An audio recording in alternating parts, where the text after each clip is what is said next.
ओम नमः शिवाय। सुनते हैं आगे की कथा। ब्रह्मा जी कहते हैं, नारद, एक समय दक्ष ने एक बहुत बड़े यज्ञ का आरंभ किया। उस यज्ञ की दीक्षा लेकर उन्होंने उस समय समस्त देवर्षियों, महर्षियों तथा देवताओं को बुलाया। वे सभी उस यज्ञ में पधारे।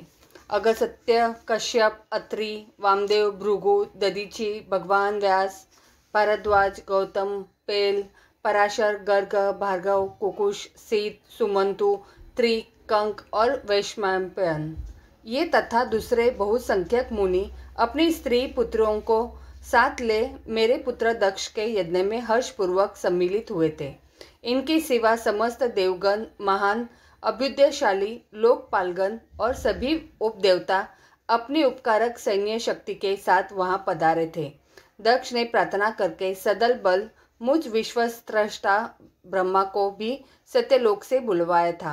इसी तरह भांति भांति से सादर प्रार्थना करके वैकुंठ लोक से भगवान विष्णु भी उस यज्ञ में बुलाए गए थे।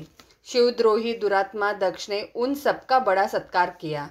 विश्वकर्मा ने अत्यंत दीप्तिमान, विशाल और बहुमूल्य दिव्य भवन बनाए थे। दक्ष ने वे ही भवन समागत अतिथियों को ठहरने के लिए दिए। सभी लोग सम्मानित हो उन संपूर्ण भवनों में यथा योग्य स्थान पाकर ठहरे हुए थे। दक्ष वह महायज्ञ उस समय कनखल नामक तीर्थ में हो रहा था। उसमें दक्ष ने भृगु आदि तपोधनों को त्रिदिव्य बनाया। संपूर्ण मरुदगणों के साथ स्वयं भगवान विष्णु उसके अधिष्ठाता थे। वे वैद्यत्री की विधि को दिखाने या बताने वाला ब्रह्मा बना था। इसी तरह संपूर्ण दिक्पाल अपने आयुधों और परिवारों के साथ द्वापारपाल एवं रक्षक बने थे और सदा कौतूहल पैदा करते थे। स्वयं यज्ञ सुंदर रूप धारण करके दक्ष के उस यज्ञ मंडल में उपस्थित थे। महामुनियों में श्रेष्ठ सभी महर्षि स्वयं वेदों के धारण करने वाले हुए थे। अग्नि के भी उस यज्ञ महोत्सव में शीघ्र ही हविष्य ग्रहण करने के लिए अपने शस्त्रों रूप प्रकट किए थे। वहाँ 28,000 ऋतिवज एक साथ हवन करते थे। 64,000 देवर्षि उद्गता थे। अधूर्य एवं होता भी तो उतने ही थे। नारद आदि देवर्षि और सप्तर्षि पृथक पृथक गाथा गान कर रहे थे। दक्ष ने अपने उस महायज्ञ में गंधर्वों, विद्याधरों, सिद्धों, 12 आदित्यों, उनके गणों, यज्ञों तथा नागलोक में विचरने वाले समस्त नागों का भी बहुत बड़ी संख्या में वरण किया था। ब्रह्मर्षि, राजर्षि और देवर्षियों के समुदाय तथा बहुसंख्य नरेश भी उसमें आमंत्रित थे, जो अपने मित्रों, मंत्रियों तथा सेनाओं के साथ आए थे। यजमान दक्ष ने उस यज्ञ में वस्तु आदि समस्त गण देवताओं का भी वरण किया था। कौतुक और मंगलाचार करके जब दक्ष ने यज्ञ की दीक्षा ली तथा जब उनके लिए बारंबार स्वस्ति वाचन किया जाने लगा, तब वे अपनी पत्नी के साथ बड़ी शोभा पाने लगे। इतना सब करने पर भी दुरात्मा दक्ष ने उस यज्ञ में भगवान शंभु को नहीं आमंत्रित किया। उनकी दृष्टि में कपालधारी होने के कारण वे नीचे ही यज्ञ में भाग पाने योग्य नहीं थे। सती प्रजापति दक्ष की प्रिय पुत्री थी, तो भी कपाली की पत्नी होने के कारण दोषदर्शी दक्ष ने उन्हें अपने यज्ञ में नहीं बुलाया। इस प्रकार जब दक्ष का वह यज्ञ महोत्सव आरंभ हुआ और यज्ञ मंडप में आए हुए सब ऋतिवज अपने अपने कार्य में संलग्न हो गए, उस समय वहां भगवान शंकर को उपस्थित न देख शिव भक्त दधीचि का चित्त अत्यंत उद्विग्न हो उठा और वे यो बोले। दधीचि ने कहा, मुख्य मुख्य देवताओं तथा महर्षियों, आप सब लोग प्रशंसा पूर्वक मेरी बात सुने। इस यज्ञ महोत्सव में भगवान शंकर नहीं आए हैं, इसका क्या कारण है? यद्यपि ये देवेश्वर, बड़े बड़े मुनि और लोकपाल यहाँ पधारे हैं, तथापि उन महात्मा पिनाक पानी शंकर के बिना यह यज्ञ अधिक शोभा नहीं पा रहे हैं। बड़े बड़े विद्वान कहते हैं कि मंगलमय भगवान शिव की कृपा दृष्टि से ही समस्त मंगल कार्य संपन्न होते हैं। जिनका ऐसा प्रभाव है, वे पुराण पुरुष वृषभ ध्वज परमेश्वर श्री नीलकंठ यहाँ क्यों नहीं दिखाई दे रहे हैं?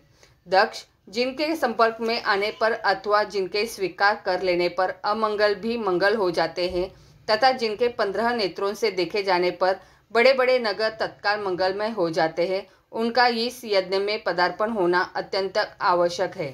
इसलिए तुम्हें स्वयं ही परमेश्वर शिव को यहाँ शीघ्र बुलाना चाहिए, अथवा ब्रह्मा, प्रभावशाली भगवान विष्णु, देवराज इंद्र, लोकपालगणों, ब्राह्मणों और सिद्धों की सहायता से सर्वथा प्रयत्न करके इस समय यज्ञ की पूर्ति के लिए तुम्हें भगवान शंकर को यहाँ ले आना चाहिए। आप सब लोग उस स्थान पर जाएं जहाँ महेश्वर देव विराजमान हैं। वहाँ से दक्षिण नंदिनी सती के साथ भगवान शंभु को यहाँ तुरंत ले आए। देवेश्वरों, जगदम्बा सहित वे परमात्मा शिव यदि यहाँ आ गए तो उनसे सब कुछ पवित्र हो जाएगा। उनके स्मरण से, उनके नाम लेने से सारा कार्य पुण्यमय बन जाता है। अंततः पूर्ण प्रयत्न करके भगवान वृषभध्वज को यहाँ ले आना चाहिए। भगवान शंकर के यहाँ पदार्पण करते ही यह यज्ञ पवित्र हो जाएगा, अन्यथा यह पूरा नहीं हो सकेगा। यह मैं सत्य कहता हूँ।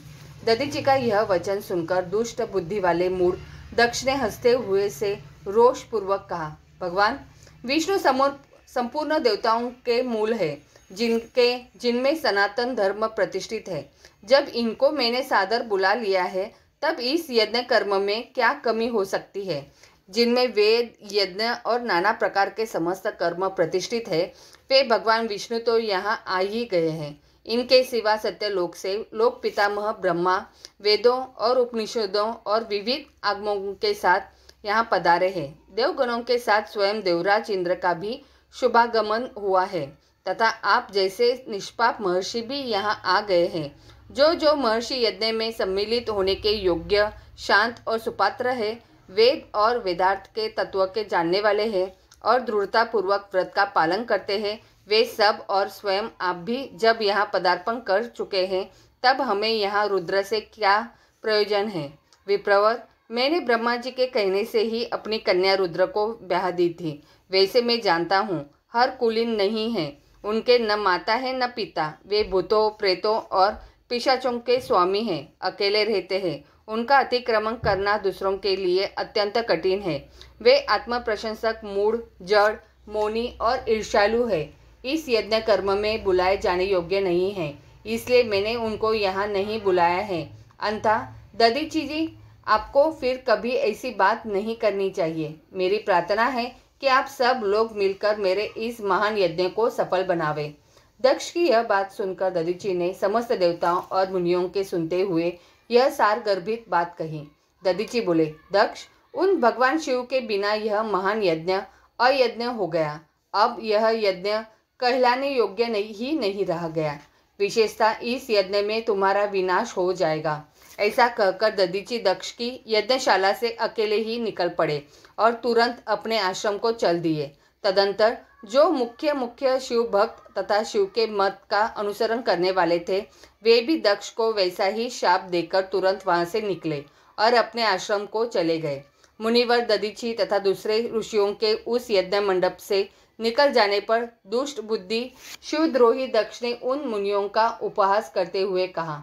दक्ष बोले, जिन्हें शिव ही प्रिय है, वेद नाम मात्र के ब्राह्मण दधीचि चले गए। उन्हीं के समान जो दूसरे थे, वे भी मेरी यज्ञशाला से निकल गए। यह बड़ी शुभ बात हुई। मुझे सदा यही अभिष्टि है।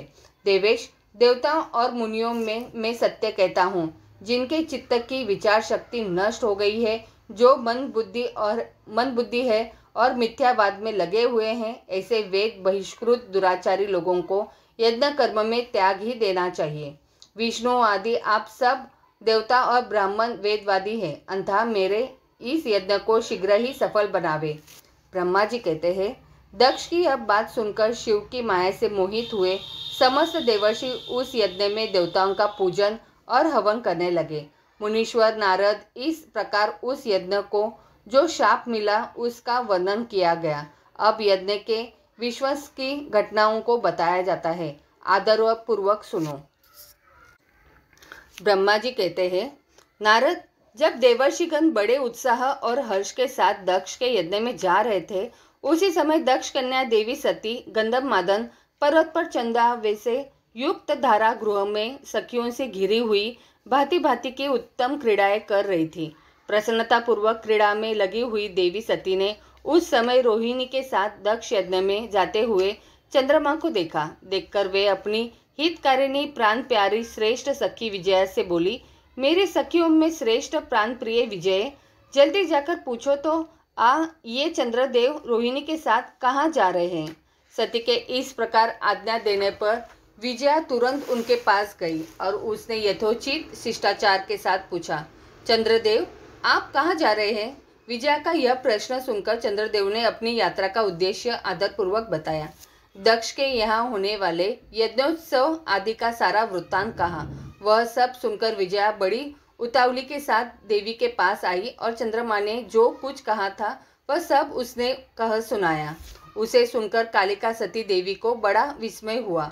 अपने यहाँ सूचना न मिलने का क्या कारण है, यह बहुत सोचने विचारने पर भी उनकी समझ में नहीं आया। तब उन्होंने पार्षदों से घिरे अपने स्वामी भगवान शिव के पास आकर भगवान शंकर से पूछा। सती बोली, प्रभु मैंने सुना है कि मेरे पिताजी के यहाँ कोई बहुत बड़ा यज्ञ हो रहा है, उसमें बहुत बड़ा उत्सव होगा, उसमें सब देवर्षि एकत्र हो रहे हैं। देव देवेश्वर पिताजी के उस महान यज्ञ में चलने की रुचि आपको क्यों नहीं हो रही है? इस विषय में जो बात हो वो वह सब बताइए। महादेव, सुहृदों का यह धर्म है कि वे सुहृदों के साथ मिले जुले। यह मिलन उनके महान प्रेम को बढ़ाने वाला होता है। अतः प्रभु मेरे स्वामी, आप मेरी प्रार्थना मानकर सर्वथा प्रयत्न करके मेरे साथ पिताजी की यज्ञशाला में आज ही चलिए। सती की यह बात सुनकर भगवान महेश्वर देव, जिनका हृदय दक्ष के वाग्नों से घायल हो चुका था, मधुर वाणी में बोले, देवी तुम्हारे पिता दक्ष मेरे विशेष द्रोही हो गए हैं। जो प्रमुख देवता और ऋषि अभिमानी मूढ़ और ज्ञान शून्य हैं, वे ही सब तुम्हारे पिता के यज्ञ में गए हैं। जो लोग बिना बुलाए दूसरों के घर जाते हैं वे वहां अनादर पाते हैं, जो मृत्यु से भी बढ़कर कष्टदायक है। अतः प्रिय, तुमको और मुझको तो विशेष रूप से दक्ष के यज्ञ में नहीं जाना चाहिए। महात्मा महेश्वर का ऐसा कहने पर सती रोषपूर्वक बोली, शंभु आप सबके ईश्वर है, जिनके जाने से यज्ञ सफल होता है, उन्हीं आपको मेरे दुष्ट पिता ने इस समय आमंत्रित नहीं किया है। प्रभु उस दुरात्मा का अभिप्राय क्या है, वह सब मैं जानना चाहती हूँ। साथ ही वहाँ आए हुए संपूर्ण दुरात्मा देवर्षियों के मनोभाव का भी मैं पता लगाना चाहती हूँ। अतः प्रभु मैं आज ही पिता के यज्ञ में जाती हूँ। नाथ महेश्वर, आप मुझे यहाँ जाने की आज्ञा दे दे।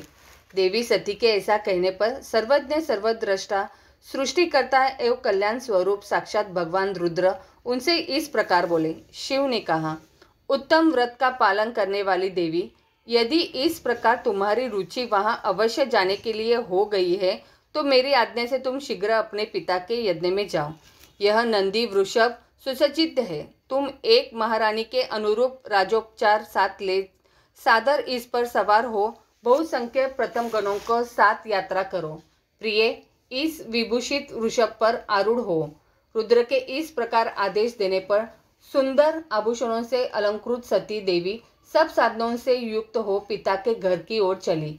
परमात्मा शिव ने उन्हें सुंदर वस्त्र, आभूषण तथा परम उज्ज्वल छत्र, चामर आदि महाराजोचित उपचार दिए। भगवान शिव की आज्ञा से 60,000 रुद्रगण बड़ी प्रसन्नता और महान उत्साह के साथ कौतूहल पूर्वक सती के साथ गए। उस समय वहां यज्ञ के लिए यात्रा करते समय सब और महान उत्सव होने लगा। महादेव जी के गणों ने शिव प्रिया सती के लिए बड़ा भारी उत्सव रचाया। वे सभी गण कौतूहलपूर्ण कार्य करने तथा सती और शिव के यश को गाने लगे। शिव के प्रिय और महान वीर प्रथम गण प्रसन्नता पूर्वक उछलते कूदते चल रहे थे। जगदम्बा के यात्रा काल में सब प्रकार से बड़ी भारी शोभा हो रही थी। उस समय जो सुखद जय जयकार आदि का शब्द प्रकट हुआ, उससे तीनों लोग गूंज उठे। आगे की कथा अगले अध्याय में। तो बोलो हर हर महादेव।